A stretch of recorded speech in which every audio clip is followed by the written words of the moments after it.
बंधु माने आज मु जहा कहवाकू जाऊची ताहा ध्यानर सहित शुणु कारण आपणक नाम सहित जड़ित एक जमी संपत्ति किंबा पुराणा दलिल जहा आपण केबे कल्पना मध्य करि नथिले खूब शीघ्र प्रकाश पाई पारे एवं सबुठारु आश्चर्यजनक कथा हेउची जे एक दलिल जहा प्रथमे आपणको गुरुत्वहीन मने हुए ताहा प्रकृत रे आपणकर भविष्यत पाई एक बड़ सुराक रखि पारे।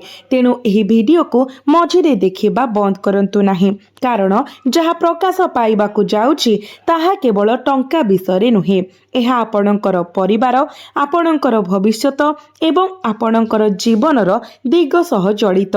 जदि कोनोसी पुराणा फाइल जमी कागज संपत्ति पंजीकरण विभाजन डॉक्यूमेंट उत्तराधिकारी संबंधी कागज किंबा आपणक घरे जड़े वृद्धंक द्वारा रखा जाइथिबा पुराणा रेकर्ड अछि तेबे निकट भविष्यत रे आपणको एहाको बहुत भल भाबरे परीक्षा करिबाको पड़ी पारे। संकेत गुड़िक सूचाई दिए जे पूर्वरु साधारण भाबरे खारज करा जाइथिबा एक दलिल हठात एपरी सूचना प्रकाश करि पारे जहां आपणको संपूर्ण स्तब्ध करिदेब। किंतु अपेक्षा करंतु प्रकृत कथा एपर्यंत आरंभ होई नाही कारण यह केवल जमी अधिग्रहण विषय नुहे।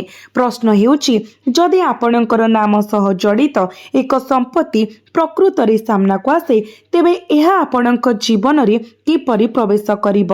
यह कोन परिवार सदस्य पुराणा डॉक्यूमेंट कथबार्ता किंबा एपरी कोनोसी उत्सरु आसीबो जेउठारु आपण दीर्घ दिन धरी आशा छाड़ी देइथिले। आजिर सबुठारु गुरुत्वपूर्ण वार्ता हेउची जे आपण शीघ्र निष्कर्ष रे पहुंचीबा उचित नुहे। जदि आपणक परिवार रे संपत्ति संपर्कित कोनोसी विवाद होईची किंबा असंपूर्ण विभाजन होईची किंबा जदि कोनोसी वृद्ध थरे उल्लेख करिसंती जे किछि आपणक नाम रे अछि किंतु आपण सेतेबेले याको गंभीरतार सह नेई नाहति तेबे एई संकेत को हालुका भाबरे नियंतु नाही।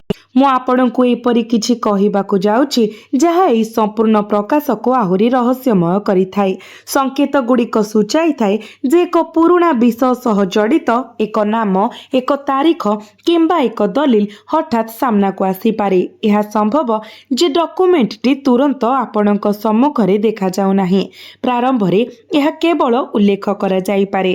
केही जणे हठात पचारि पारंती जे आपणक पाखरे से पुराणा कागज अछि कि नाही किंबा जड़े संपर्कीय एक पुराणा प्रसंग उठाई पारंती। जड़े वृद्ध अप्रत्याशित भावरे परिवारर पैतृक संपत्तिर उल्लेख करि पारंती एवं एहिठारे आपणको सतर्क रहिबाकू पड़िबो। चमकदार सबकिछि सत्य नुहे एवं एकमात्र दलिल स्वयं चालित भावरे आईनगत अधिकार स्थापन करे नाही। जमी किंबा संपत्ति संबंधी जेकोसी प्रकृत मामलारे डॉक्यूमेंट जांच करिबा सरकारी रेकर्ड जांच करिबा एवं दक्ष आईनगत परामर्श नेबा जरूरी। तथापि संकेत गुड़िक देखिले निश्चित भावरे आपणको पाई अतीतर विषय गुड़िको पुनः देखिबार समय आसीछि। दीर्घ दिन धरी जटिल थिबा विषय गुड़िको बुझिबा पाई एक शांत मन आवश्यक शीघ्रता नुहे। एबे आसंतु आपणक जीवनर आर्थिक दिग प्रति ध्यान देबा। टंका संपर्क रे मध्य संकेत गुड़िक सूचाई दिए जे आपण हठात एक पुराणा देय विचाराधीन टंका पारिवारिक संपत्ति किंबा पूर्व आर्थिक समस्या विषय सूचना पाई पारंती। आप एहार अर्थ एहा नुहे जे आपणक कोଳରେ एक भाग्य हठात आसीबो तथापि आपण पूर्वरु अणदेखा करिथिबा किछि जिनिसर मूल्य आविष्कार करिबा एक प्रमुख मोड़ नहीं पारे एवं एथिरे एक छोट रहस्य रहिछि। प्रायतः जड़े व्यक्ति जहाँ को तांकर सबुठारु बड़ क्षति भावरे अनुभव करती ताहा शेषरे एक नूतन सुजोगर द्वार खोली दिए। आपणक पई समान एक उदाहरण उभा हेउछि। आपण अतीतरे अनुभव करिथिबा जे टंका केवल तुरंत खसी जिबा पाई आसीथिला। कठिन परिश्रम करिबा सत्वे आपणकर संचय आशा अनुजाई बढ़ी नथिला। हुएत पांठी कोनोसी उद्यम रे फसी जाइथिला किंबा आपण काहाको विश्वास करी फलाफल द्वारा निराश होइथिले। तथापि आपणकर दृष्टिकोण रे परिवर्तन एबे दिगंतरे। एही परिवर्तन हठात घटिबो नाही। एहा एक छोट खबर सहित आरंभ हेबो तापरे एक कथाबार्ता हेबो तापरे एक पुराणा घटना सामना को आसीबो एवं आपण अनुभव करिवे जे प्रकृत कहानी संपूर्ण भाବରେ अन्य किछि थिला। किंतु दया करी ध्यान दियंतु, मु आपणको भयभीत करिबा पई एहा कहू नाही। मु चाहे जे आपण आपणकर जीवन रे देखा जाउतबा संकेत गुडी को ज्ञान सहित देखंतु, कारण संपत्ति मामला रे शीघ्रता हेउची सबुठारु बड़ भूल। जदि केही दाबी करे जे जमी आपणकर, तेबे तुरंत सेमानंको विश्वास करंतु नाही। जदि केही कहंती जे आपणकर नाम डॉक्यूमेंट रे अछि, तेबे जांच बिना निष्पत्ति नियंतु नाही। एवं जदि केही आपणक नाम रे टाइटल स्थानांतर करबाको प्रतिश्रुति देई टंका मागंती, तेबे आहुरी सतर्क रुहंतु। आपणक पई आजिर पूर्वानुमान आर्थिक संभावना को सूचित करुछि, किंतु सतर्कतार आवश्यकता मध्य रहिछि। एबे आउ एक मोड़ अछि। संकेत गुड़िक आपणक परिवारर एपरि जणे व्यक्ति को सूचाई थाए जहाँकर एही संपूर्ण मामला रे भिन्न दृष्टिकोण थाई पारे। एही व्यक्ति परिवारर सदस्य संपर्कीय किंबा एही संपत्ति विषय पूर्वर ज्ञान थिबा केही होई पारे एवं एथरे आपणकर परीक्षा करा जीवो। आपण कोन क्रोधरे प्रतिक्रिया करिवे ना आपण प्रथमे संपूर्ण कथा को बुझिबे। आपण अनुभव करि पारंती जे जदि जमी प्रकृत रे आपणक नाम रे अछि, तेबे आपणको तुरंत समस्तको एहा घोषणा करिबा उचित। तथापि संकेत गुड़िक सूचाई दिए जे आपणको प्रथमे सूचना संग्रह करिबा उचित। डॉक्यूमेंट गुड़िक नाम तारीख देखंतु एवं पुराणा रेकर्डर स्थिति बुझंतु, तेबे ही आपणको कोनोसी पदक्षेप नेबा उचित। एवं जदि आपणक परिवार रे जमी को नै पूर्वर उत्तेजना रहिछि, तेबे कोनोसी कथावार्ता को झगड़ा रे परिणत हेबाको दियंतु नाही, कारण आगामी समय केवल आपणक संपत्ति नुहे बरं आपणकर संपर्क को मध्य परीक्षा करि पारे। एबे संपर्क विषय रे कथा हेबा। आपण हुएत भाबुथिबे जे प्रेम सहित भूमिर कौन संपर्क अछि। एक गभीर संपर्क अछि, कारण जेतेबेले टंका जमी किंबा संपत्ति हठात एक परिवार रे आलोचनार विषय होई जाए, पुराणा संपर्कर प्रकृत स्वभाव प्रायतः प्रकाश पाए। जो माने बहुत निकटतर मन हेउथिले सेमाने एक भिन्न मानसिकता प्रकाश करि पारंती, जेतेबेले कि जो माने दूरवर्ती मन हेउथिले सेमाने कष्टकर समय आपणक सहित ठिया होई पारंती। तो आपणक पई आगामी समय आपणको लोकंक कथा अपेक्षा सेमानंक कार्य द्वारा विचार करिबाको पड़िबो। केही मीठा कथा कहिबार अर्थ नहे जे सेमाने सत कहउछंती।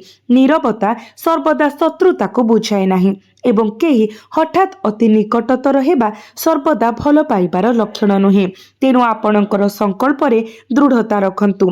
जदि आपण वर्तमान संपत्ति, परिवार किंबा आर्थिक संपर्कित समस्या सह जड़ित अछंती, तेबे कमेंट बॉक्स रे जय मां लक्ष्मी लिखंतु। आपणकर आर्थिक अंतर्दृष्टि आपणक पई एक गुरुत्वपूर्ण वार्ता बहन करे। सठिक निष्पत्ति सहित टंका केवल खुशी आनी थाए। एबे ध्यान दियंतु, कारण मु एपरि किछि कहिबाकु जाउछि जहाँ आपणक जीवन सहित गभीर भावरे प्रतिध्वनित होई पारे। आपणक घरे एक पुराणा जिनिस थाई पारे, एक पुराणा अलमारी, एक फाइल, एक सिंधुक, पुराणा डॉक्यूमेंट किंबा जड़े वयस्क व्यक्ति द्वारा रखा जाइथिबा किछि, जहाकू परिवार केवल अव्यवस्थित भावरे खारज करि दिए। तथापि केतेक समय सबुठारु गुरुत्वपूर्ण सूचना नूतन स्थान रे नुहे बरं पुराणा जिनिस पत्र मध्य लुचि रही थाए एवं एहा दिनर प्रथम प्रमुख गुप्त कथा। एही डॉक्यूमेंट गुड़िक संबंध रे एक संकेत डॉक्यूमेंट गुड़िक पूर्वर देखा जाई पारे। हुए तो कथावार्ता, एक फोन कॉल, कोनोसी संपर्कीयंक प्रश्न किंबा आपण दीर्घ समय धरी जोगाजोगरे थिबा नंबर किंबा जोगाजोगरे नथिबा कोनोसी व्यक्तिंकर पुनर्बार देखा जिबारे। एबे कल्पना करंतु जदि केही हठात आपणक परिवारर पैतृक जमी विषय आलोचना करिबाकू आपणको डाकी थाए, तेबे आपण कोन तुरंत विश्वास करिवे? एहा आपणकर परीक्षा। प्रथमे संपूर्ण कहानी शुणंतु, प्रश्न पचारंतु, प्रमाण परीक्षा करंतु एवं तापरे ही निष्पत्ति नियंतु। एबे आपणक जीवन रे आउ एक आकर्षणीय संकेत देखा जाउछि। एहा आपणकर काम एवं क्यारियर सह जड़ित। ଆପଣ ଭାବୁଥିବେ ବିଷୟଟି ପାରିବାରିକ ସମ୍ପତ୍ତି ସହ ଜଡ଼ିତ, ତେବେ ଏହାର ମୋ କାମ ସହିତ କ'ଣ ସମ୍ପର୍କ ଅଛି? ତଥାପି ଯେତେବେଳେ ଏକ ପରିବାରର ଆର୍ଥିକ ପରିସ୍ଥିତି ପରିବର୍ତ୍ତନ ହୁଏ, ଏହା ଜଣେ ବ୍ୟକ୍ତିଙ୍କ କ୍ୟାରିୟର ନିଷ୍ପତ୍ତିକୁ ମଧ୍ୟ ପରିବର୍ତ୍ତନ କରିପାରେ। ଏକ ଅଟକି ରହିଥିବା ପ୍ରକଳ୍ପ ପୁନର୍ବାର ଆରମ୍ଭ ହୋଇପାରେ କିମ୍ବା ଏକ ସମ୍ପର୍କ ମାଧ୍ୟମରେ ଏକ ନୂତନ ସୁଯୋଗ ସୃଷ୍ଟି ହୋଇପାରେ। ଆର୍ଥିକ ଲାଭ ଅପେକ୍ଷା ଅଧିକ ଗୁରୁତ୍ୱପୂର୍ଣ୍ଣ ହେଉଛି ନିଷ୍ପତ୍ତି ନେବା ପାଇଁ ଆପଣଙ୍କର ଆତ୍ମବିଶ୍ୱାସ ଫେରି ପାଇବାର ସମ୍ଭାବନା, ଏବଂ ଏହା ହେଉଛି ପ୍ରକୃତ ପରିବର୍ତ୍ତନ। ଯେତେବେଳେ ଜଣେ ବ୍ୟକ୍ତି ଆର୍ଥିକ ଭୟରୁ ମୁକ୍ତ ହୁଅନ୍ତି, ସେମାନେ ଅଧିକ ସ୍ପଷ୍ଟତା ସହିତ ଜୀବନର ପ୍ରମୁଖ ନିଷ୍ପତ୍ତି ନେଇପାରିବେ। ଏବେ ଏକ ପ୍ରଶ୍ନ, ଆପଣ କ'ଣ ବର୍ତ୍ତମାନ ଏମିତି କେଉଁ ସମ୍ପର୍କୀୟଙ୍କ ନାମ ଶୁଣିଛନ୍ତି? କେହି ପାରିବାରିକ ଜମି କିମ୍ବା ଘର ବିଷୟରେ କଥା ହୋଇଛନ୍ତି କି? ଆପଣଙ୍କ ଘରେ ପୁରୁଣା ଫାଇଲ ପୁଣି ଦେଖା ଦେଇଛି କି?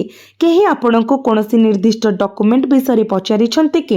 ଯଦି ଆପଣଙ୍କ ଜୀବନରେ ଏହି ଘଟଣାଗୁଡ଼ିକ ମଧ୍ୟରୁ କୌଣସିଟି ଘଟିଛି, ତେବେ ଏହାକୁ କେବଳ ସଂଯୋଗ ବୋଲି ଭାବନ୍ତୁ ନାହିଁ। ଏହାର ଅର୍ଥ ନୁହେଁ ଯେ ଜମି ଆପଣଙ୍କ ନାମରେ ସ୍ଥାନାନ୍ତରିତ ହେବ, କିନ୍ତୁ ଏହା ନିଶ୍ଚିତ ଭାବରେ ସୂଚିତ କରେ ଯେ ଏକ ପୁରୁଣା ପାରିବାରିକ ମାମଲା ପୁଣି ଥରେ ଆଲୋଚନା ପାଇଁ ଆସିବ। ଏବଂ ବର୍ତ୍ତମାନ ସନ୍ଧ୍ୟା ବିଷୟରେ ଲକ୍ଷଣଗୁଡ଼ିକ ସୂଚାଇ ଦିଏ ଯେ ଆଜି ସନ୍ଧ୍ୟା କିମ୍ବା ରାତିର ବିଶେଷ ଗୁରୁତ୍ୱ ରହିଛି।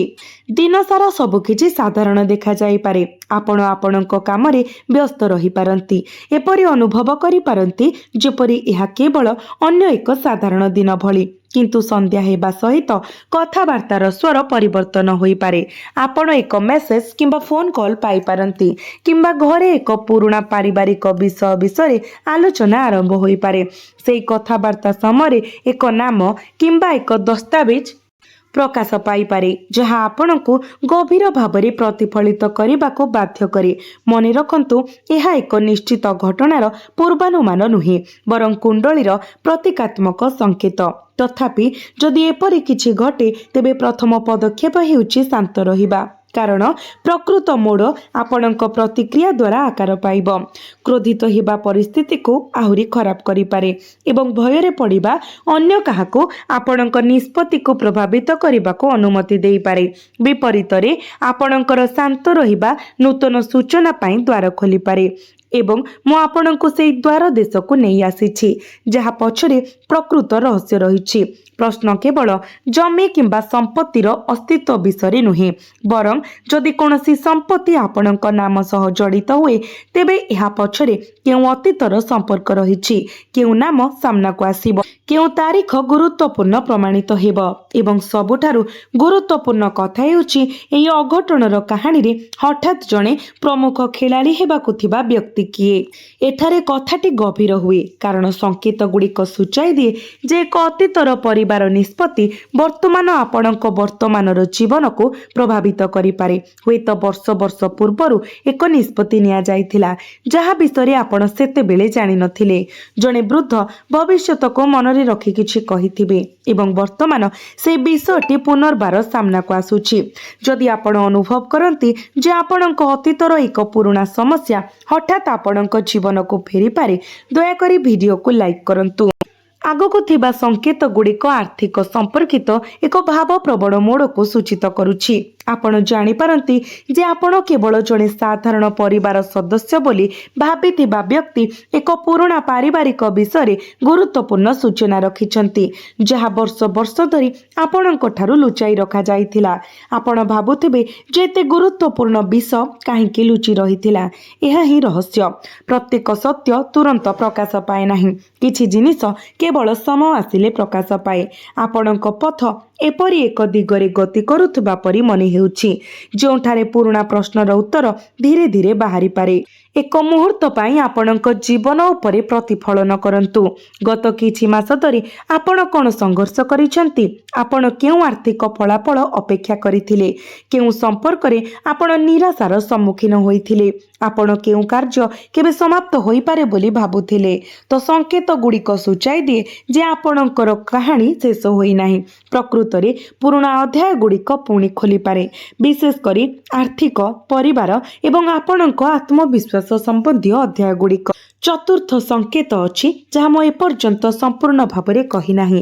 ଏହା ଏପରି ଜଣେ ବ୍ୟକ୍ତିଙ୍କ ସହ ଜଡ଼ିତ ଯାହାଙ୍କ କଥାକୁ ଆପଣ ପୂର୍ବରୁ ଗମ୍ଭୀରତାର ସହ ନେଇନଥିଲେ। ଏହି ବ୍ୟକ୍ତି କିଏ? ସେମାନଙ୍କ ପାଖରେ କେଉଁ ସୂଚନା ଅଛି ଏବଂ ସେମାନେ କେବେ ଦେଖାଯିବେ? ସନ୍ଧ୍ୟା ହେବା ସହିତ ଏହି ସମ୍ବନ୍ଧୀୟ ସୂଚନା ଗୁଡ଼ିକ ଆହୁରି ଦୃଢ଼ ହୁଏ। ଏହି ସମୟ ହେଉଛି ନିକଟରୁ ଦେଖିବାର ସମୟ ଯେ କିଏ ଆପଣଙ୍କ ପାଖକୁ ଆସୁଛି ଏବଂ କାହିଁକି। କାରଣ ଆପଣଙ୍କ ପାଖରେ ଠିଆ ହୋଇଥିବା ପ୍ରତ୍ୟେକଙ୍କ ଉଦ୍ଦେଶ୍ୟ ସମାନ ନୁହେଁ। ଆପଣ ଅନୁଭବ କରିପାରନ୍ତି ଯେ ବର୍ତ୍ତମାନ ଏକ ସଂକ୍ଷିପ୍ତ ବିରାମ ଅଛି। ଆପଣ ଭାବିପାରନ୍ତି ଯେ ଆମେ ସବୁ କିଛି କଭର କରିଛୁ, ଜମି, ଡକୁମେଣ୍ଟ, ଟଙ୍କା, ପରିବାର ଏବଂ ସନ୍ଧ୍ୟାର ଶୁଭତା। କିନ୍ତୁ ସବୁଠାରୁ ଗୁରୁତ୍ୱପୂର୍ଣ୍ଣ ଲିଙ୍କ ରହିଛି। କାରଣ ପ୍ରଶ୍ନରେ ଥିବା ଡକୁମେଣ୍ଟ କେବଳ ଏକ ଜମି କାଗଜପତ୍ର ନ ହୋଇପାରେ। ଏହା ଏକ ପୁରୁଣା ବିଭାଜନ ସହ ଜଡ଼ିତ ଏକ ରେକର୍ଡ, ଏକ ପୈତୃକ ଘର ସମ୍ବନ୍ଧୀୟ ବିବରଣୀ, ଏକ ସମ୍ପତ୍ତିରେ ଅଂଶର ରେକର୍ଡ କିମ୍ବା ପରିବାରର ସମ୍ପତ୍ତିର ପ୍ରକୃତ ସ୍ଥିତି ବୁଝିବାରେ ସାହାଯ୍ୟ କରୁଥିବା ସୂଚନା ହୋଇପାରେ। ଏବଂ ଯଦି ସେହି ଡକୁମେଣ୍ଟ ଆପଣଙ୍କ ସାମ୍ନାକୁ ଆସେ ତେବେ ଭାବପ୍ରବଣ ହେବା ପରିବର୍ତ୍ତେ କିଛି ନିର୍ଦ୍ଦିଷ୍ଟ ଜିନିଷ ଉପରେ ଧ୍ୟାନ ଦିଅନ୍ତୁ।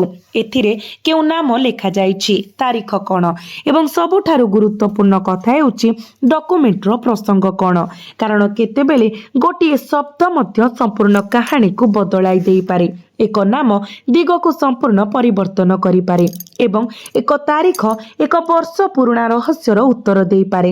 ଯଦି ବର୍ତ୍ତମାନ ଆପଣଙ୍କ ମନକୁ ଏକ ପୁରୁଣା ଦଲିଲ, ଏକ ପୁରୁଣା ଘର କିମ୍ବା ଏକ ଦୀର୍ଘ ଦିନ ଧରି ହଜିଯାଇଥିବା ସମ୍ପର୍କୀୟଙ୍କ ଚିନ୍ତା ଆସୁଛି, ତେବେ ଏହା ହୁଏତ ଆପଣଙ୍କୁ ଧ୍ୟାନ ଦେବାକୁ ପଡ଼ିବ ବୋଲି ବ୍ୟକ୍ତିଗତ ସଂକେତ ହୋଇପାରେ। କିନ୍ତୁ କଥା ଏଠାରେ ଶେଷ ହେଉନାହିଁ। ଏହି ସୂଚନା ପ୍ରକାଶ ପାଇବା ସହିତ ଆପଣ ଆପଣଙ୍କର ଆର୍ଥିକ ଏବଂ କ୍ୟାରିୟର ମଧ୍ୟ ପରସ୍ପର ସହ ଜଡ଼ିତ ହେଉଥିବା ଦେଖିପାରନ୍ତି, ଯାହା ଆପଣଙ୍କ ପାଇଁ ଏକ ନୂତନ ସୁଯୋଗ ଖୋଲିପାରେ। ଆପଣଙ୍କୁ ଏକ ପୁରୁଣା ପ୍ରକଳ୍ପ ପୁନଃ ଆରମ୍ଭ କରିବ, ଏକ ଅଟକିଥିବା କାର୍ଯ୍ୟରେ ଗତି ପାଇବ କିମ୍ବା କାହା ସହିତ ପୁନଃ ସଂଯୋଗ କରିବାର ସୁଯୋଗ ମିଳିପାରେ। ଯଦି ଆପଣ ଆପଣଙ୍କ ଭବିଷ୍ୟତ ବିଷୟରେ ଦୀର୍ଘ ସମୟ ଧରି ଚିନ୍ତିତ ଅଛନ୍ତି, ତେବେ ଆପଣ ହଠାତ୍ ଅନୁଭବ କରିପାରନ୍ତି ଯେ ଏକ ପଥ ଦୃଶ୍ୟମାନ ହେଉଛି। ତଥାପି ସେହି ପଥରେ ପ୍ରଥମ ପଦକ୍ଷେପ ନେବା ପୂର୍ବରୁ ଗୋଟିଏ କଥା ମନେ ରଖନ୍ତୁ, ଜ୍ଞାନ ହେଉଛି ଶକ୍ତି।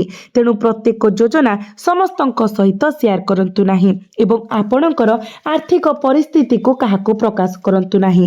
ଯଦି କୌଣସି ସମ୍ପତ୍ତି ସମ୍ବନ୍ଧୀୟ ଦଲିଲ ସାମ୍ନାକୁ ଆସେ ତେବେ ଏକ ସୁରକ୍ଷିତ କପି ରଖନ୍ତୁ ଏବଂ ସତର୍କତାର ସହ ବିଚାର ନ କରି ମୂଳ ଦଲିଲକୁ କାହାକୁ ହସ୍ତାନ୍ତର କରନ୍ତୁ ନାହିଁ।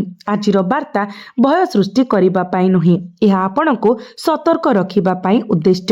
କେତେବେଳେ ଭାଗ୍ୟର ଦ୍ୱାର ଖୋଲିଯାଏ, କିନ୍ତୁ ଏହାକୁ ଚିହ୍ନିବା ପାଇଁ ଆଖି ଖୋଲା ରଖିବାକୁ ପଡ଼ିବ।